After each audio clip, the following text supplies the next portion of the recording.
I would say that, I've probably been in the business maybe as long as you, Richard, or longer. 1979, I kind of started hearing Jay Lamont on the radio talking about Temple's Real Estate Institute. And it started January 1980. Interest rates, by the way, there was a lender at 21%, okay? I couldn't do that for very long, though. Right. It was Easterard Savings Association, okay? And you had to have a deposit relationship. But in many ways, many things have changed dramatically, but many things haven't changed.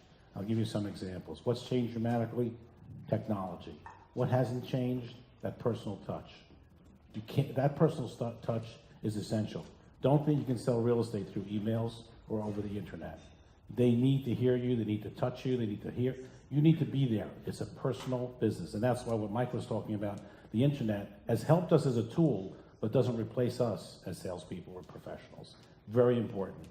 I'll give you a few quick stories. 1981, I'm selling a 2-bedroom in Society Hill Towers. I think it was 7A West, 2-bedroom, 1-bath, 1,200 feet. And the seller lived in Atlanta, Georgia. We had nothing, no fax machines, no computers, nothing. You had to go everywhere to get your agreement signed. You flew down on a plane. I did. I would always go in person to get my agreement signed, no matter what. In fact, I was so cheap, I wouldn't take the plane out of Philadelphia. It was too expensive. I drove to Newark in the Saturday afternoon, got on a plane, and met the seller in Buckhead, Georgia, stayed overnight, came back the next morning, an 11 o'clock showing that morning. But that's the difference of today. Today, DocuSign, you're done, and it's phenomenal, phenomenal. What today allows you to do is to sell a lot more volume with the tools that you have available. But I don't want you to lose sight of a few things, and Mike's talked about this, I know, in other interviews. Prior to 1997 or 1998, we never saw new construction in the city. We never did.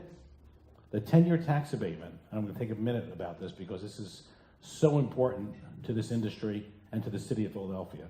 And it's under fire right now as we're sitting here in City Council.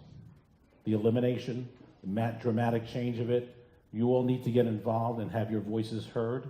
I can give you a couple of quick stats on the 10-year abatement, but prior to the 10-year abatement, which I think was the #1 economic development tool that council put in place for this city, we saw no new construction. Mike, did you sell any new homes back then? Never. Remember, it was a 3-year one in 97. Right. It was only for 3 years. So. Never. So here's the quick stats. You all should be aware of this, and you all need to get involved. Since 99 to today, the number of homes with a 10-year abatement over $1 million, 2.8%. 2.8. The number of homes under 400,000, 67%. The number of homes workforce housing, 25%.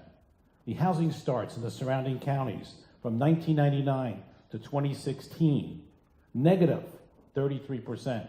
City of Philadelphia, positive 167%. Is that not an economic tool? The revenue coming to the city in 2026, 167 million of new tax dollars.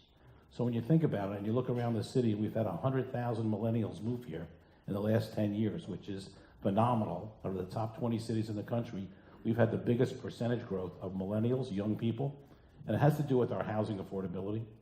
We're still in the top 20 cities in the country, the most affordable housing market by far. That hasn't changed. If you go to other cities, you can't buy houses for the prices that we sell in Philadelphia. And so, by the way, Mike, you talked about $1,000 and $400. I always say the home that I was selling back in 1980 and 81 for $250,000 had a higher mortgage payment than the home I sell today for $1 million. Exactly. Talk about buying power and affordability. Look at the National Association of Realtors affordability levels. They're in like 160, 166%. They're huge. So those are some of the changes, but the same thing that people in the real estate profession, that personal touch, that has not changed. And the one thing that I just want to share with everybody, talking about how to survive, it's very important for everyone out there to remember this. Where's Melissa? Is Melissa out there? She knows I used to say this. You make a living selling real estate. You create wealth owning it. And the ownership of the real estate is what gets you through the tough times. You need to all start thinking that way. It's fantastic. Thank you so much, Adam.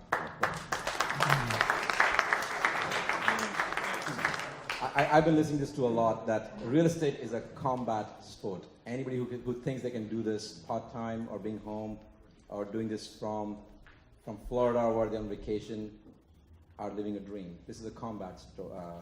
We need to be here with our clients. Thank you. That was my question. I'm going to pass it for the next one.